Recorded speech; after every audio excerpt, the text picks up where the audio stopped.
Assalamualaikum warahmatullahi wabarakatuh. Alhamdulillah wassalatu wassalamu ala rasulillahi wa ala alihi washabihi wa mawalah amma ba'du. Pertama-tama marilah kita panjatkan puja dan puji syukur kehadirat Tuhan Yang Maha Esa yang senantiasa melimpahkan rahmatnya kepada kita semua. Kedua kalinya tak lupa sholawat dan salam yang senantiasa kita haturkan kepada junjungan kita Nabi besar Nabi Muhammad SAW yang kita nantikan syafaatnya di hari akhir. Pada kesempatan hari ini izinkan saya membacakan syahadan dengan tema membina keluarga sakinah mawadah warahmah.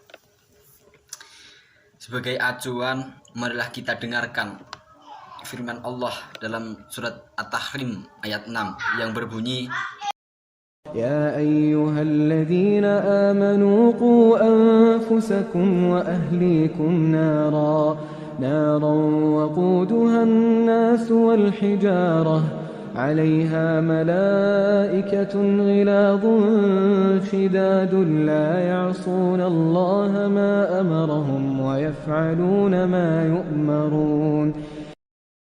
Artinya, hai orang-orang yang beriman, peliharalah dirimu dan keluargamu dari api neraka yang bahan bakarnya adalah manusia dan batu. Penjaganya malaikat-malaikat yang kasar, keras, dan tidak menurunkai Allah terhadap apa yang diperintahkannya kepada mereka dan selalu mengajarkan apa yang diperintahkan. Dari ayat di atas menunjukkan kewajiban setiap mukmin untuk memelihara dirinya dan keluarganya agar terhindar dari siksa api neraka dengan melakukan segala perintah dan menjauhi segala larangan Allah. Untuk melaksanakan perintah tersebut dibutuhkan sebuah wadah, yaitu rumah tangga.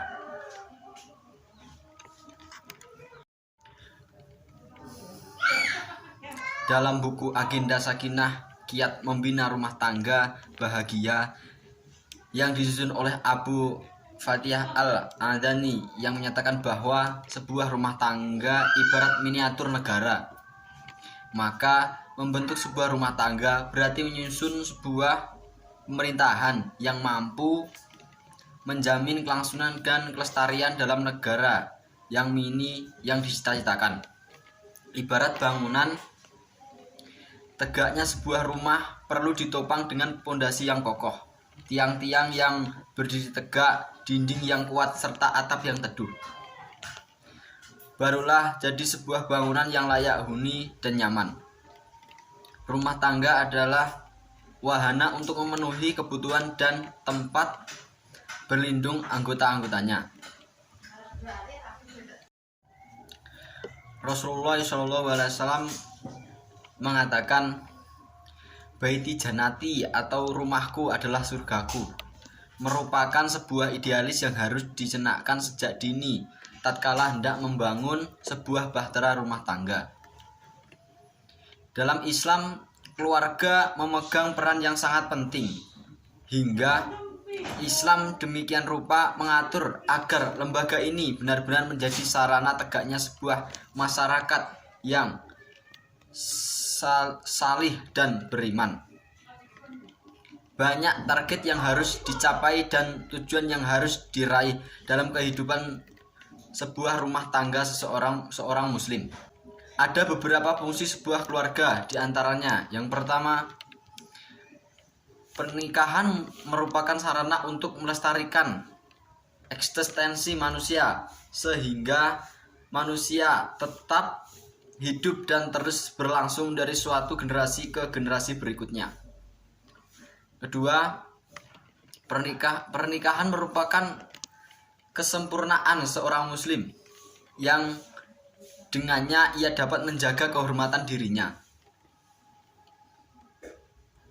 Ketiga, pernikahan merupakan pilar kebahagiaan sebuah keluarga sebagai bukti tanda-tanda kebesaran Allah yang menjadikan rasa sakinah mawaddah warahmah. Yang keempat, dengan pernikahan hubungan sosial akan tumbuh berkembang. Maka seorang akan menggabungkan keluarga besarnya dengan keluarga besar pasangannya. Dengan demikian, semakin luaslah tali ikatan persaudaraan batin dan kasih sayang serta ikatan sosial. Kelima, keluarga merupakan wadah dan ajang pendidikan anak yang paling efektif. Keluarga memegang peran yang sangat penting untuk mempola dan mengarahkan arah pendidikan anak-anaknya sebelum diserahkan ke lembaga pendidikan lainnya. Karena memang tugas dan tanggung jawab orang tua untuk mendidik dan mengajar anak-anaknya sesuai dengan tuntunan syariat Islam. Di antaranya tuntunan syariat Islam dinyatakan dalam Quran surat An-Nisa 436 yang berbunyi, واعبدوا الله ولا تشركوا به شيئا وبالوالدين إحسانا وبذي القربى واليتامى والمساكين والجار ذي القربى والجار الجنب والصاحب بالجنب وابن السبيل وما ملكت أيمانكم إن الله لا يحب من كان مختالا فخورا. Artinya, sembahlah Allah dan janganlah kamu mempersekutukannya dengan sesuatu pun, dan berbuat baiklah kepada dua orang ibu bapak, karib kerabat, anak-anak, anak yatim, orang-orang miskin, tetangga yang dekat dan tetangga yang jauh, dan teman sejawat, ibnu sabil dan hamba sahayamu. Sesungguhnya Allah tidak menyukai orang-orang yang sombong membanggakan diri. Dari beberapa ayat dapat kita ambil pelajaran bahwa diantaranya adalah yang pertama, memerintahkan agar hanya menyembah Allah Subhanahu wa Ta'ala dan tidak mempersekutukannya dengan sesuatu apapun. Inilah dasar ajaran tauhid yang mengajarkan la ilaha illallah, tidak ada Tuhan yang patut disembah selain Allah. Kedua, memerintahkan agar selalu berbuat baik kepada dua orang ibu bapak, karib kerabat, anak-anak yatim, orang-orang miskin, tetangga yang dekat dan tetangga yang jauh, dan teman sejawat, ibnu sabil dan hamba sahayamu. Yang ketiga, melarang bersikap sombong dan membangga-banggakan diri. Kesimpulan dari syarahan ini adalah bila setiap keluarga berbuat baik dan penuh dengan rasa sakinah mawaddah warahmah, maka akan tercipta lingkungan masyarakat yang baik seperti yang disebutkan dalam Al-Quran, baladun tahiyyabatun warrabbul ghafur, negeri yang aman, sentosa, dan dapat ampun dari Tuhan. Demikianlah yang dapat saya sampaikan. Semoga kita diberi kekuatan oleh Allah Subhanahu wa Ta'ala untuk bisa membina keluarga sakinah mawaddah warahmah. Terima kasih, segala lebihnya mohon maaf. Wassalamualaikum warahmatullahi wabarakatuh.